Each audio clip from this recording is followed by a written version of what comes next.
नमस्कार मित्रांनो, मी तुमचा सहकारी मित्र भूमेश आणि राणातली पाखरे आपल्या चॅनलमध्ये तुमचं मनातून सर्वांचं स्वागत। मित्रांनो, महाराष्ट्रामध्ये विधानसभेचं धुमाकूळ चालू आहे आणि 23 तारखेला त्याचा निकाल सुद्धा आहे।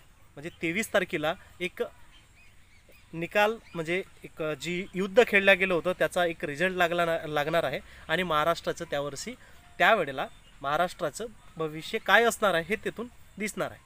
मित्रांनो, त्याच पद्धतीनं शेतकऱ्यांसाठी एक वेगळी बातमी आहे। ते म्हणजे अशी की बंगालच्या उपसागरामध्ये एक नवीन चक्रीवादळ तयार होत आहे आणि ते चक्रीवादळ आपल्या समुद्राच्या तळाला जवळपास 22 ते 23 या तारखेदरम्यान IMDच्या म्हणण्यानुसार तो येण्याची शक्यता आहे। तर त्यासाठी शेतकऱ्यांनी याकडे सुद्धा लक्ष देणं गरजेचं आहे। नाहीतर काय, आमचा नेता, आमचा राजकारणी, आमचा पक्ष यामध्येच आपण जर का गुरफटल्या गेलो असू तर आपली कुठेतरी नुकसान होऊ शकते। मित्रांनो, यासाठी तुम्हाला करायचं काय, काहीही नाही।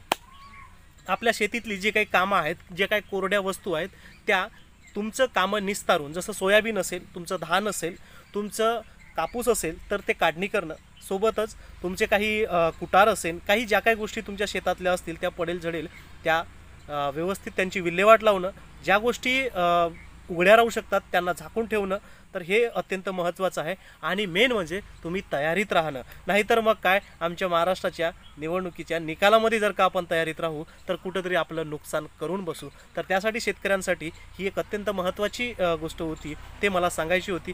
एक महत्त्वाची ही बातमी होती, ते मला सांगायची होती। तर ह्या महत्त्वाच्या बातमी किंवा महत्त्वाची गोष्ट किंवा महत्त्वाचं तुम्ही विचार करा।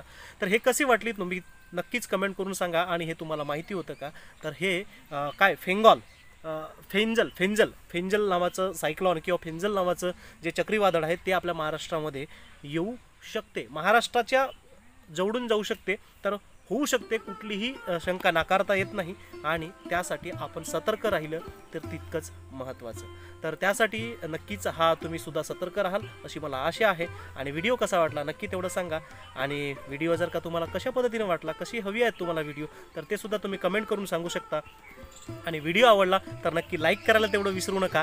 आणि चॅनलवरती जर का नवीन असाल तर चॅनलला मात्र तेवढं सबस्क्राईब करून घ्या, बेल आयकॉनला सुद्धा क्लिक करा आणि काळजी घ्या स्वतःची। भेटूया आपण पुन्हा पुढच्या व्हिडिओमध्ये। तोपर्यंत काळजी घ्या स्वतःची आणि आपल्या परिवाराची सुद्धा। सर्वांना नमस्कार।